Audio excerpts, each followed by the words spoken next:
Hello, everyone, and welcome to Politics Today live on Channels Television. I'm Sean Kimbaloye in Lagos.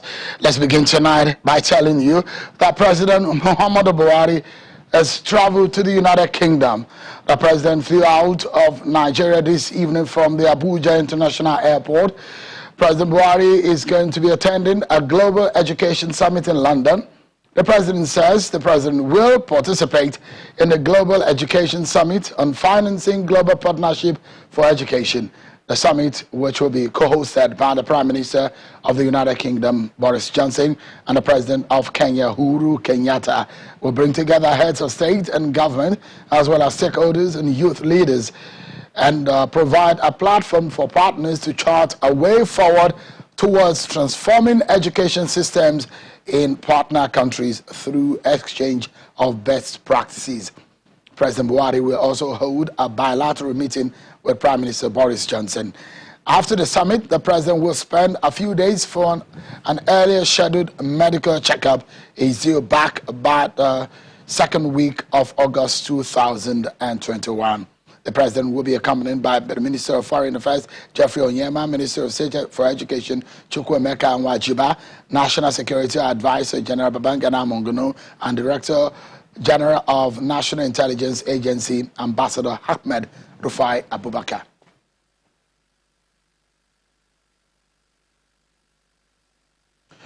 More details will be giving as to whether or not the president will be exceeding the 21-day limits that has been in the Constitution to hand over power when he's away on vacation or on official trip. But that it does look like second week of August, specific date is not being given in that press statement. But before we get into our discussion for tonight, let's serve you with some of your political roundup stories.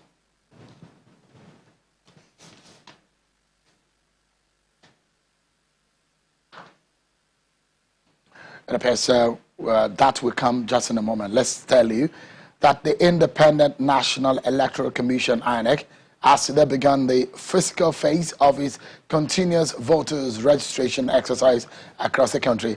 And it says after 4 weeks since it commenced the online pre-registration of voters on the 28th of June 2021, over 1 million Nigerians have registered as of today.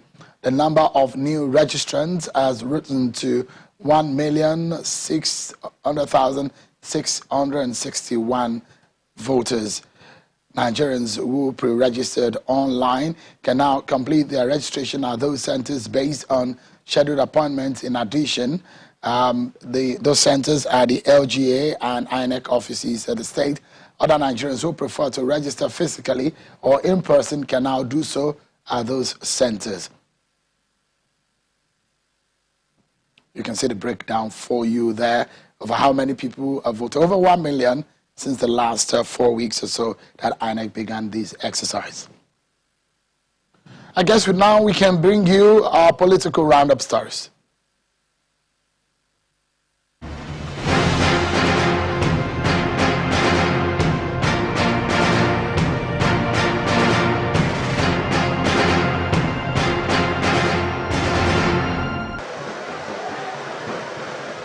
President Muhammadu Buhari has signed the 982 billion naira 2021 supplementary budget. The budget is meant to address urgent security and COVID-19 needs of the nation.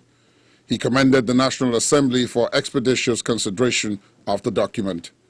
He signed the Supplementary Appropriation Act 2021 in his office at the State House in the presence of Vice President Yemi Osinbajo, the Secretary to the Government of the Federation, Boss Mustapha, the Chief of Staff, Professor Ibrahim Gambari, and Director General Budget Office of the Federation, Ben Akabweze, as well as the Senior Special Assistant to the President on National Assembly Matters House, Honorable Umar El Yaqub.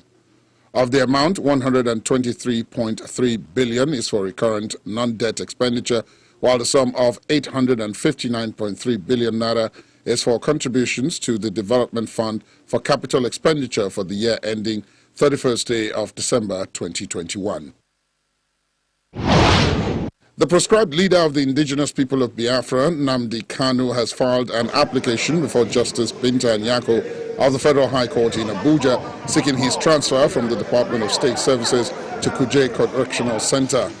In the application, Mr. Kanu, who was not present for today's proceedings, is also seeking an order to grant him access to his medical doctor for the purpose of carrying out a comprehensive independent medical examination on him.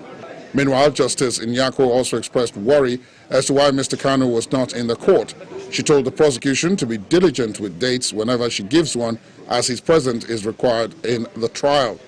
The case has been adjourned to October the 21st, 2021. The Attorney General of the Federation and Minister of Justice, Abubakar Malami, has unveiled a court record system as part of efforts to ensure speedy administration of justice in the country. The AGF says the web-based court recording system converts speech to text with 90% accuracy, and it's specifically tailored for the Nigerian court system. This system will no doubt enhance justice delivery by reducing delay, improve court output, reduce traveling of court witnesses, and reduce cost of deployment. The governor of Kano State, Abdullahi Ganduje, has held a stakeholders meeting of the All Progressives Congress, APC, at the Government House in Kano. At the meeting, all stakeholders agreed to go for consensus during the forthcoming Congress of the party to be carried out on the 31st of July. You all believe in consensus, in coming up with the leadership at ward level, leadership at the local government level, leadership at state level. Ahead of the 2023 general election, a group under the umbrella of South-South Presidency Advocacy is calling on all political blocs in Nigeria to ensure a candidate from the South-South region emerges as president. In a communique issued at the end of a meeting in Calabar, the Cross River State capital, the group insisted that the South-South candidate will restore peace and security to the country as it paid its dues to stabilize Nigeria and therefore needs to be supported by other zones. The aim of the conference is to re-emphasize the need for the South-South geopolitical zone to produce a president of its extraction come 2023. The Ogun State Independent Electoral Commission has presented certificates of return to the 20 newly elected chairmen and their deputies who ran and won the seats on the platform of the All Progressives Congress, APC. The event held at the state headquarters of the commission. Yes, you have won this contest, but the right time to congratulate you will be at the end of your tenure. Remember, you have 3 years, when, if you wish, you can come back to contest again. The 20 newly elected chairmen of local governments in Ogun State and their vice have been sworn in to take the mantle of leadership at the third tier of government. The state governor, Dapo Abiodun, asked them to key into the economic and development blueprint of his government and work towards a real development in their respective local councils. I commend you for stepping out to make yourselves available for service, and most especially for the entrenchment of good governance at the grassroots of our state.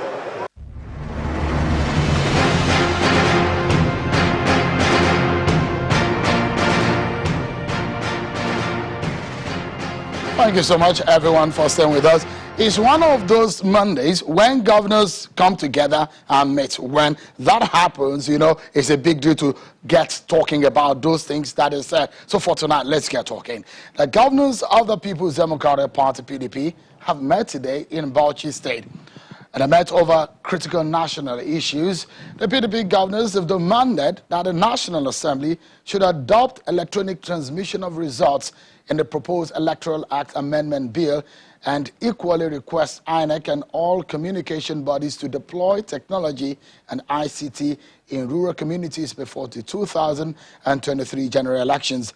The forum also kicked against attempts to adopt direct primaries for political parties, insisting that this will pave way for massive rigging, citing the 2019 APC primaries as a case study. The governors also condemned the coercion of PDP governors into APC, while also suggesting that the federal government better ways of handling nation's insecurity and economy, amongst other things. the chairman of the PDP governors. So some of them that attended, you will see on your screen in this footage, of course, across the states. They have come from Delta to Rivers and all of them. But after the meeting, the chairman of the PDP Governors Forum was the one who addressed the press and read out the communique on behalf of all the 13 governors who were in attendance, including the Zamfara State Governor, State Deputy Governor. Take a listen to Governor Aminu Tambuwal of Sokoto State, who is the chair of the PDP Governors Forum. On the Electoral Act Amendment Bill, the governors identified with the need for a free, fair, and credible elections in the country and called on the National Assembly to entrench electronic transmission of results of elections in the nation's electoral jurisprudence. The meeting requested Independent National Electoral Commission (INEC), the only body empowered by the Constitution to conduct elections, to deploy appropriate technologies necessary to ensure that the votes of every Nigerian is counted and meant to count. The meeting further called on the National Communications Commission, especially the Universal Service Provision Fund, Nigerian Communications Satellite Limited, NATCOMSAT, telephone companies, telcos, and all the relevant stakeholders to ensure that universal access and service of information and communication technologies are provided, especially in rural and underserved areas of the country before the 2023 general election. The meeting condemned the attempt to force on all political parties one method of conducting primaries, that is by direct method only, through the Electoral Act Amendment Bill. The governors noted that the method is prone to massive rigging, as evidenced by a situation where President Buhari scored 15 million votes in the 2018 direct primaries, only to score 15 million votes for the entire country in the 2019 general election. The governors advised that political parties should be allowed to decide whether to use direct or indirect methods of conducting primaries as part of internal democracy in political parties. So that exactly is just a portion of what the governors discussed. In fact, it's the number one issue they discussed on the issue of Election and Electoral Act Amendment, which we will start with. So I'm being joined on the program to break this down for you, dissect this issue, and analyze what the governors of the PDP have said today. They criticize the APC, the Buhari government, on issues of party defection, on issues of economy and security. But we get a sense of what all of this means to you as a Nigerian. Wherever you may be watching, get a seat, everyone. If you will, get a cup of coffee. You will need it for this conversation. I have three wise men from our Abuja studio. Dr. Akim Baba Ahmed is the member of a National Consultative Front and the spokesperson of the Northern Elders Forum. Thank you so much, Dr. Baba Ahmed, for coming tonight. And in the middle is Mr. Jide Ojo, a political analyst. And on the far right there of your screen is Dr. Kach Ononuju, who is an economist and a member of the PDP. Thank you so much, gentlemen, for coming. Let's begin with Dr. Akim Baba Ahmed. And I'd like us to start the conversation with the Electoral Act Amendment Bill. So let's take a look at, again, what the context of what the PDP governors are saying. And that is a portion of that communique, which is right there on your screen. It says that on the Electoral Act Amendment Bill, the governors identified with the need for a free, fair, and credible elections in the country and called on the National Assembly to entrench electronic transmission of results of elections in the nation's electoral jurisprudence. Perhaps one area that I would like us to touch on, which I'd like Dr. Akim Baba Ahmed to start with, is where they said the meeting requested Independent National Electoral Commission, the only body empowered by the Constitution to conduct elections, to deploy appropriate technologies necessary to ensure that the votes of every Nigerian is counted and made to count. Dr. Akim Baba Ahmed, let me get your response on this. What's your view on what the PDP governors said? Well, thank you for inviting me. I think the statement by the governors of the PDP came a little bit too late and is too little for the effect that they want. Let's remind ourselves that these governors have direct access and a huge amount of influence on senators and members of the House of Reps. they could have exercised a lot more influence on some of these people to make sure that the amendments to the Electoral Act was more emphatic in terms of the reforms than just allowing it to get to this stage. At this stage, unfortunately, the APC administration under President Buhari and the National Assembly under President Buhari has effectively strangulated any attempt to create and to give the INEC the scope and the allowance it needs to fully utilize electronic voting as a primary system of voting. What the nation really needs to do is to trust INEC and say INEC should choose the voting pattern that is consistent with the interests of Nigerians, to adopt multiple voting systems and let INEC decide where electronic voting should take place, where non-electronic voting should take place. This is not a new issue. We have been on this for a long time. 2003, I was a secretary of INEC. And even going that far back, we had tried to sell this idea. INEC should be allowed to choose the mode of election. If you don't trust them, then why on earth do you want them to conduct an election? But no, what they did this time is to create a situation where agencies of the federal government, now, this government, agents of this government and the government itself will determine whether we have any form of electronic voting at all. Remember what the amendment says is what the National Assembly is sending to the president, and I'm not sure if the president will even sign that, is that yes, electronic voting can take place, but it is contingent on NCC and other agencies saying yes. So the questions are, when do they say yes or no? Why should they say yes if the government thinks it is not in no interest? How do we know President Buhari would even assent to this watered down provision? Of what value is this if you hamstring an INEC in such a manner that it is now subject to the interest of agencies that report to a president who obviously has an interest in making sure that another party doesn't win an election? Because clearly this is what this is all about. So PDP is raising an issue, but it is raising it in such a manner that suggests that if PDP itself is not really genuinely interested in allowing a free and fair election in the event that it works against them. So that is one of the worrying things for me. It really does not distinguish between APC and APC. These are just two parties that have brought this country down, and that are just playing a game and creating the impression in the minds of Nigerians that they're different. They're not. They are the same two parties. They have brought this country down, and all their comments is only one thing. They are looking at the 2023 election with only one objective. They want every advantage they can get in order to get power. Not to fix this country, but to assume power. Either to continue if you are APC or to get power if you are a PDP. That's my take on this. Let me bring in Ms. Jidiojo.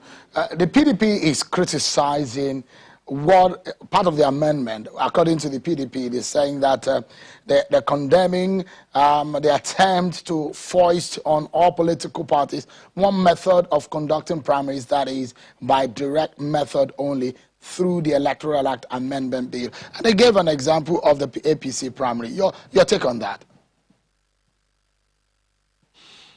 Okay, how do one engage this? First, I've not cited the copy of the electoral that was passed. As we do know, there's a need for a conference committee of the two chambers, after which a clean copy will be sent to the president, and after the president has assented to it, we'll be expecting to have a gazetted copy out, and then at the level of civil society we can engage this properly. But given the fact that the governors in their privileged position could have seen what is passed, but I really would have loved them to tell us whether they are talking of the version passed by the House of Reps or the version passed by the Senate. Be that as it may, assuming without considering that the two chambers actually did say that all political parties should have their primaries as direct primaries, I think it's an infringement on the right of political parties to choose the method of having their own party primaries. I don't think in my own estimation, I don't think anything is wrong with the provision in the current Electoral Act, which has the Section 87 of the Electoral Act 2010 as amended, has given two options to political parties, either direct or indirect primary. And if you want to do direct, it's stipulated the processes that you use to do direct primaries from the ward level down to if you are going to have presidential congresses. So I don't think, as he said in Britain, if something is not broken, you don't need to fix it. I do not know to what ends that the National Assembly deem it fit to legislate to all political parties to choose a particular mode of primaries. I do understand, and at the level of civil society, I would say that our observations have shown that it is that indirect primary is more prone to corruption because you garner about 2,000, 3,000 people, you can easily bribe them. But if you go direct primaries, in which case either the voting will be done at the ward level or at the polling unit level, and this will involve all members of the party.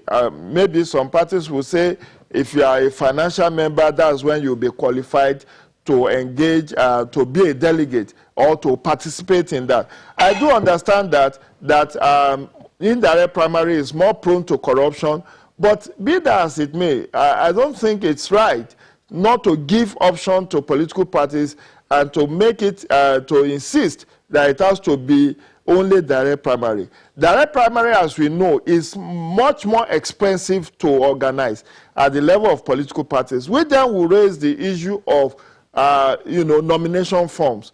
Because if you are going to do direct primaries and it has to be at the polling unit level or at the ward level, it will cost a lot more to organize these direct primaries. You have to print ballot paper. It's just like you are an INEC on your own. And this will be much more expensive for political parties. Anyway, let me put it this way. Political parties that are serious and who want to organize a genuine party primary, it will increase substantially the cost of conducting primaries. But I think, in my own opinion, I think it will have been best to leave the mode of primaries the way it is in the extant Electoral Act 2010 as amended. Let me bring in Dr. Kachi Ononuju. Dr. Ononuju, you heard what Dr. Akim Baba Ahmed said there. He said, well, your party, the PDP, and the APC are probably same. You heard what he said. And based on the criticism of the governors on the Electoral Act amendment process, let me get your view. Your governors, according to what Mr. Ojo and Dr. Baba Ahmed said, shouldn't they have prevailed before this time? Is it coming too late? Thank you very much. I believe that is true. They should have prevailed well before this time. Secondly, to what Dr. Akim Baba Ahmed said, no, we're not the same. The PDP and the APC are not the same. The PDP is a national political party run by Nigerians that made its mistakes and did quite a lot of things. We embrace Nigeria in a holistic form. The APC is not one. The APC was just something put together as a coalition. When they won, the party was kept away until today. Buhari does not implement policies of the APC. You can see a lot of the things that they're doing, like the ethnic cleansing and all those other issues. I don't believe those things are things agreed to by the APC as a party. So having said that, I will state again, the APC and the PDP are not the same. The PDP is a national political party. The APC is a coalition that came to power, and as it came, President Buhari threw it away and started ruling, embracing the agenda of the Miyetti Allah, not that of the APC. In regards to the Electoral Act, as you can see, they do not want elections to sustain. And I believe what you have seen Ahmed Lawal do, it's intended, because the APC know very well with the way President Buhari has run the country, they cannot win election if they go again for elections. That's why they have done this, so that they will be able to use the long hands to fill the forms. if you ever, as INEC said, that they have the capacity to actually run electronic transfer of results, and you bring them a line item issue saying that we need to buy OEM equipment for such transfer and transmission, you will see that they will not agree to provide that. This very morning, I dealt with this particular issue specifically on a different station, and I told them that if INEC is independent, why would you now make a law to subject INEC to the whims of NCC, which is not an elected body? It is a parastatal made up of appointees, political appointees of the APC. That means whoever the president appoints there, the APC can instruct them to say, no, no, no, let them not do this. Don't allow that to happen. The INEC can, if mandated by law, conduct this electronic transfer. Where they say there are no cellular transmission capabilities, of course, the INEC will be able to deploy satellite transmission capability. And they have said they are not challenged. Allow them to do that transmission, because it is at that point of collision that the rigging actually comes in. This tells you that President Buhari and the Senate President, as we all know, do not want to advance the democracy. And don't forget what happened. When Senator Kabiru Gaya saw that Senator Enyina Baribe had made a lot of progress in convincing senators to vote for progress, he panicked, ran to President Buhari, and that was why you saw that ad hoc meeting between President Buhari and the senators, where those who were challenged at EFCC and other places were told that if they vote the way President Buhari wants, their EFCC cases will be cleaned off. Just as you saw corruption. And those who were challenged abstained from voting, and I can promise you we'll be waiting for them, because I consider that electoral ad voting to be the most important democratic duty they were to do in this their tenure. And now they have let us down. All right. They've undermined the hard work Dr. Ononuju, you put in. Yeah, you've said something that is very categorical. I mean, about some of those senators that and the way they voted, and you're talking about issues of corruption.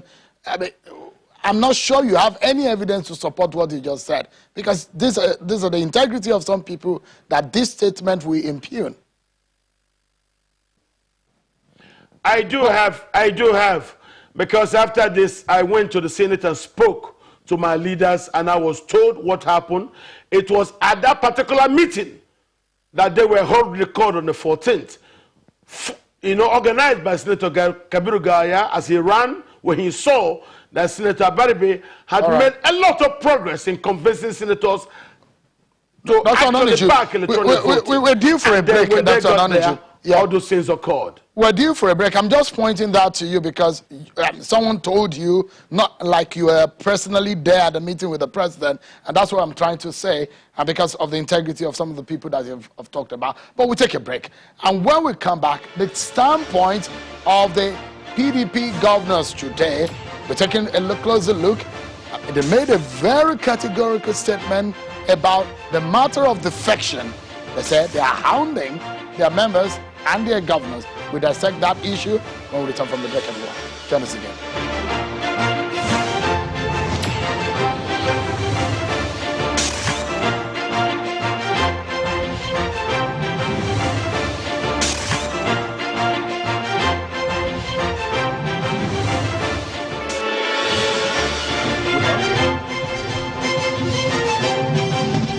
Thank you so much, everyone, for staying with us right here on Politics Today, live on Channels Television.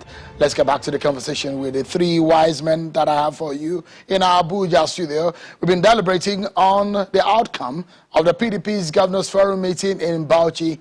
They discussed several issues, and the communique, we've been talking about it for the last 30 minutes or so. So let's get back to the conversation. And this time around, we will start from this very interesting perspective. This is the worry of the PDP governors. And let me read it out to you. It's about defections of some of their governors.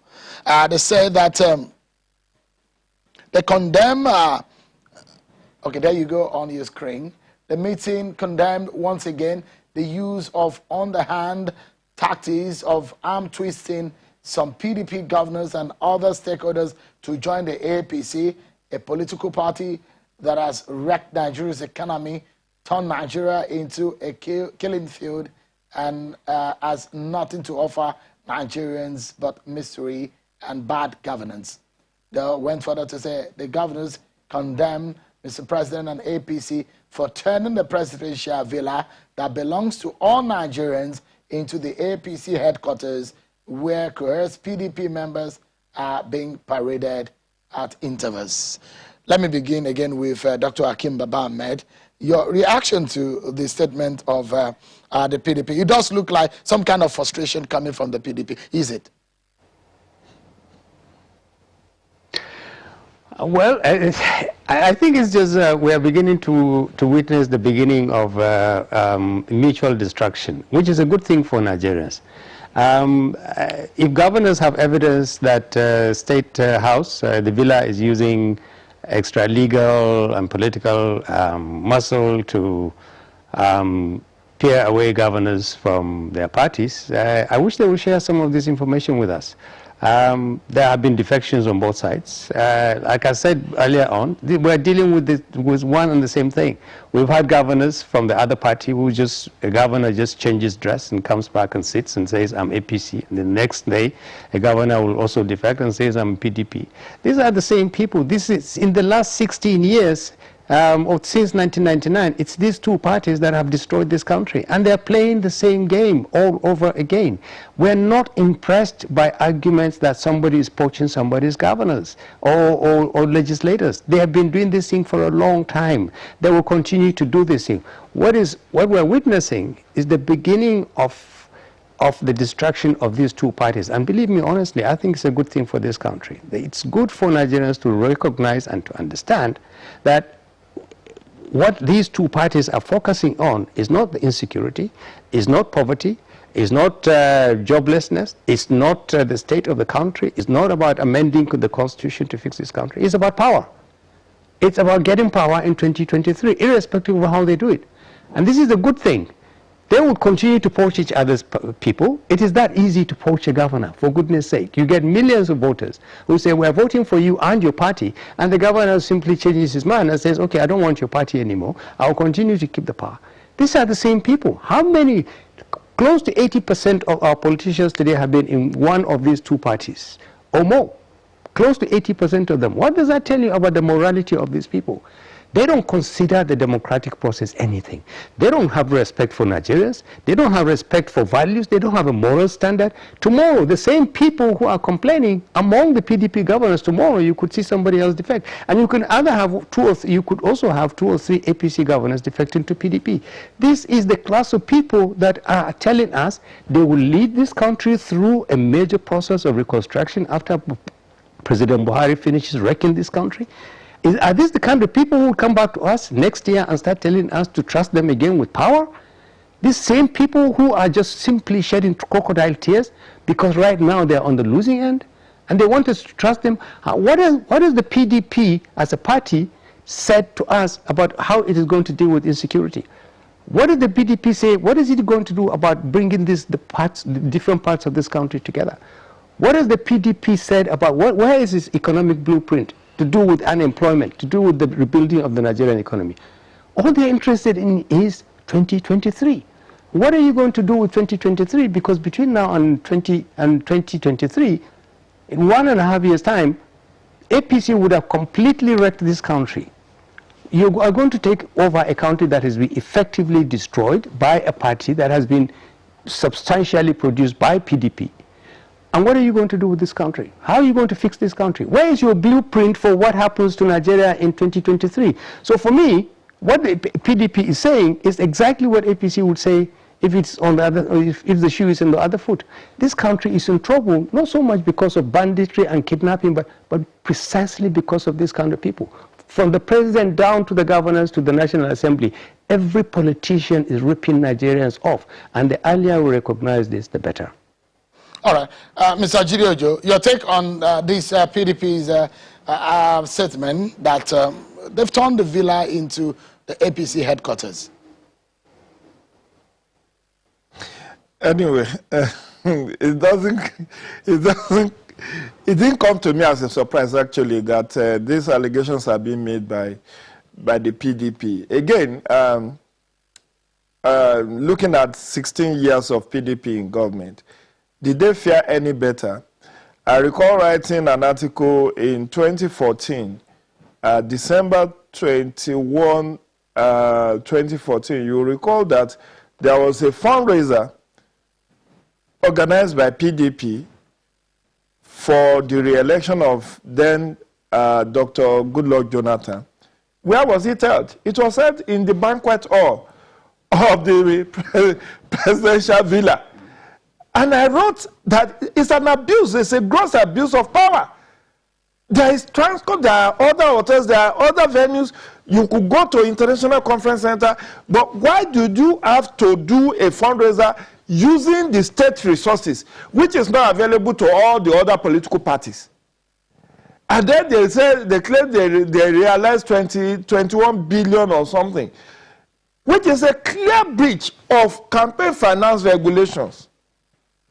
Because the law says no individual should donate more than 1 million naira to the campaign fund of a candidate. And you have corporate bodies donating in billions. So it's a same of same, like Dr. Hakim Baba Ahmed have said. It's same of same. Is the difference between APC and PDP is that you find between 6 and half a dozen. And I mean, I don't want to go into name calling. You know, as Dr. Ahmed said, the bulk of the people in APC today were former members of PDP. So who is fooling who? Tomorrow, some of the characters that have come up with this communique, you find them taking shelter under APC, and they will sing a different tune. It's all about interest, protection of interest. They have jointly ruined this country for us. APC, PDP, ADGA, I don't believe in any one of them, because in their own respective enclaves, in their own respective states, have they shown leadership? Have they shown things that are different from what we see at other layers of governance? So if we are just, because we are out of power, or because we are no longer controlling the center, we now demonize the other party, only for us to get back to power and do exactly, if not worse things, than the parties you took over from are doing. I'm not saying this because I'm on here. I've documented this in many of my opinion articles in my column in the Punch newspapers. And they're there on the net for people to read where I stand on many of these issues. So when it comes to partisan interest, I wrote in my column last week that the title of the article is How Unscrupulous Politicians Have Destroyed Nigeria's Democracy. Unscrupulous, we run democracy without Democrats. That's what Professor Claudake said. That how do you expect to have good governance, to have development, when you are running democracy without Democrats? People who are not democratic in their thoughts and deeds. Look at what's happening at local government level. Tell me which of the states of PDP could say, no, I've given autonomy to my local government. I have allowed unfettered local government elections. The funds meant for local government, I don't touch it. They all do same of same. So they should not cry when the head is off, because they are also part of the problem that we currently are trying to solve. Dr. Onanuju, your own view on this matter? Well, I disagree with them. The PDP and the APC are not the same. Under the APC, Nigeria is currently a killing field. Under the APC, the economy currently is been in 2 recessions. Under the PDP, don't forget, we took the country from dictatorship and we built the biggest and fastest growing economy in Africa. We brought Nigerians together. We tried to build an inclusive system where every part of this country had an honest sense of belonging. But the APC, because it's not a political party, it turned out, as you can see right now, as an ethnic platform that Buhari has even refused to become a Nigerian politician. Under the PDP, all our presidents, from Obasanjo to President Goodluck to Yar'Adua, were all embracing Nigeria as their primary constituency. Under President Buhari, it is now a war in the entire country between his ethnicity and the rest of Nigeria. And you can hear what the people are saying, simply because Buhari has abandoned Nigeria and abandoned the constitution. So that's why we said we needed to restructure. We did the Constitutional Conference 2014 as a way to say government is a continuum. Buhari came in and he kept it aside. What has he been doing? Implementing an ethnic agenda. So there's no way you can say the PDP and APC are the same. Who in PDP would have kept quiet if this was going on? I remember when President Goodluck would do something, you will hear someone like Kwankwaso threatening him and saying, even though they are in the same party. Today, who in the APC raises his voice to Buhari? Now we've had an aircraft shot down of the Nigerian Air Force in Zamfara State. Who among the APC leaders have said anything? We've had personnel killed in Zamfara, 13 of them. Who in the APC have raised his voice? And Buhari is doing all this. We are here, and Buhari goes to the east to do false flag operation. Who in his party has criticized it? All of them are afraid of him. In the PDP, nobody did any of that. The PDP embraced the concept. Dr. Onanuju, as much as, I mean, yes, we have freedom to express our views, let's just be careful with the use of the language, especially when you're not certain about some of these things that you have said, and you're mentioning names, and you're linking on the name of the #1 citizen, the president, linking it to issues of the killing. Let's just be watchful of the I use say of that language. because the buck stops at the president's desk, and we have seen how very friendly he has been with the Fulani bandits. That is nothing hidden. So, and everybody's complaining. The PDP government never ever did such a thing. Today, under President Buhari, we are complaining. There are killings everywhere. Hausas are being killed in the north. People are being killed in Benue State. People, as I'm talking to you, 77 villages are sacked in Plateau State. It never happened under the PDP. As I speak to you, everybody are building militias because of Buhari's policy. No PDP government ever did that. And that's why our governor said, since it is this way, that the presidency, after the 8 years of Buhari in the north, should come to the south, and the PDP agrees with that. And that's where we're going. You did not touch on the matter that I wanted you to touch on, which is the criticism of your governors saying that the APC is taking their members and have turned the villa to the APC headquarters. Just in 30 seconds, because we need to take a few other issues. I said that earlier in regards to our senators. What the governors are saying is true. The presidency is using rough hand tactics to strong arm both our senators and our governors away. The same crisis that I talked about the senators was exactly what they visited on our governors, opening files of EFCC on them, and then out of fear, they will not come over to the other place. As their former chairman said, whatever your sins are, the minute you cross into the APC, those sins are forgiven. This is the same thing. They are using the anti-corruption fight as a recruitment platform for the APC. But you didn't, you didn't respond to what Mr. Ojo said. Mr. Ojo said, during the PDP government, the banquet hall of the presidential villa was used for fundraising. And whatever is happening now equates to perhaps what happened under your government. Mr. Ojo made that reference. That is not true. Using of the banquet hall is different from what my governor said. My governor said that the presidential villa is now being used to parade our governors, and then from there, all sorts of things are extracted of them. That's what they said. They're not talking about the banquet hall. The banquet hall, yeah, could have been used under the PDP for that and other events like Christmas Carol. But was he right? Governors but was he right to have used the banquet hall? That's the question. Isn't it the same moral issue that have been brought up, that the APC's, the villa has now been turned into the APC headquarters? And again, when you say they are opening EFCC file, if you don't have any crime, should you be afraid? Isn't that supposed to be the question here? I agree with you if you don't have any EFCC file, but you know very well it is very difficult to be in political office without having problems, you know, being thrown at you. Even some of them are not fully investigated.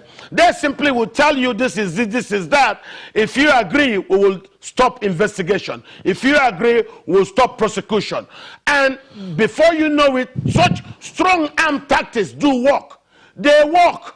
They have worked in the issue of the senators. Yeah, we have also working in the issue of the governors. Yeah, I would like us to take another round to get the views of my guests in Abuja studio. Let me just put one more issue, that is of the issue of security, or perhaps the issue of economy, issues of unemployment. Let's take unemployment, economy and security. Let's go through it. So I'll just get a final view on this one.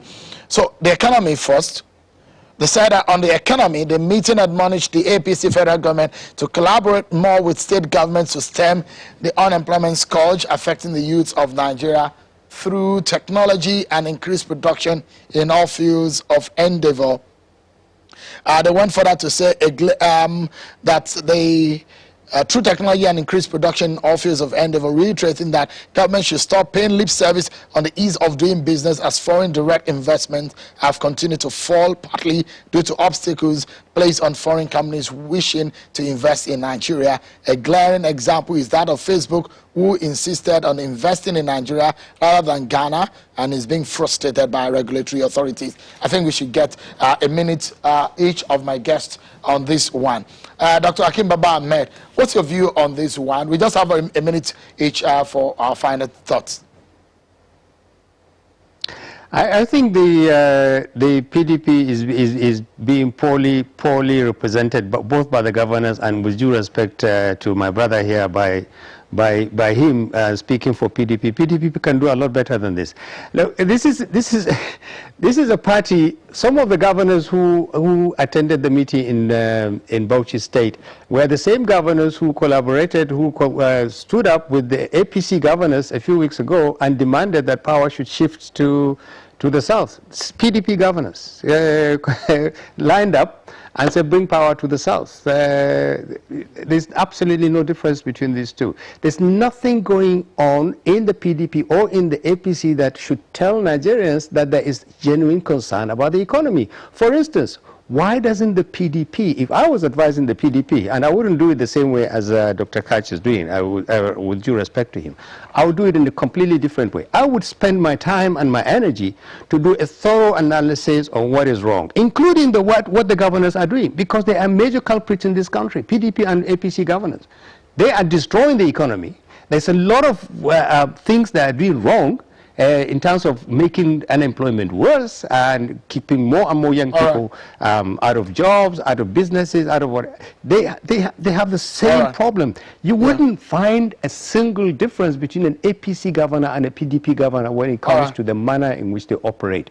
Doctor, if the PDP ever hopes to run this country again, they need to raise their game. They need to tell Nigerians how they will do things different from the way APC is doing. They are not doing that. They have no thinkers. They don't have people who are articulating their position, and therefore they can line up tomorrow. They can stand up tomorrow as Southern governors, irrespective of party, APC or PDP, and then they can come to Bauchi and sit down and speak as PDP governors. That kind of immorality is that kind of thing. How do Nigerians take these people seriously? Yeah, so Doc, we have just less than 2 minutes to go, and I love Mr. Ojo and Dr. Ononuju to split that, just in about 50 seconds each. Mr. Ojo, let me get your view, and I'll get Dr. Ononuju's view on this, just in 50 seconds each, please. Well, for me, again, the fact that a party does not rule at the center should not make it to be bereft of giving a model governance at their state level. After all, there are 12, 13 governors still left in PDP. I believe that, one, I'm in agreement with their position on the issue of unemployment. They can collaborate with federal government to substantially reduce unemployment in this country. Because that the statistics, NBS, Nigeria Bureau of Statistics, unemployment figure is very staggering. I think it was put at 33% of the population. And we are talking of a lot of underemployment. So I would want to see a blueprint of PDP coming public to say, let's do it this way, this is it, to meet the president. Yeah. And we don't have to fight. You've eaten into Dr. Nanuju's time. Be the next party to rule. You've eaten into Dr. Nanuju. Now Dr. Nanuju does not have more than 30 seconds. Dr. Nanuju, 30 seconds so we can close. All I would need to tell you is, if you want to predict the future, study the past. In the past, the PDP have been fantastic drivers of economic growth. Check most of the PDP states. The governors are doing very, very well. We are the party that Nigerians remember that took this country to becoming the best economy in Africa, to becoming the fastest growing middle class in the entire Africa, and also the party that makes Nigeria the best. Dr. Nanuju, thank you so much. Mr. Jide Ojo, appreciate your timing, and Dr. Hakim Baba Ahmed, what a time with the three wise men. Thank you so much, gentlemen, for coming tonight on these very issues. This conversation will continue tomorrow. There's one person that I'm going to bring on the show tomorrow. You need to hear his view on some of these issues. But that's how we draw the curtains of the program tonight. Thank you so much, everyone, for watching. I'm Sean Kimale. Bye-bye.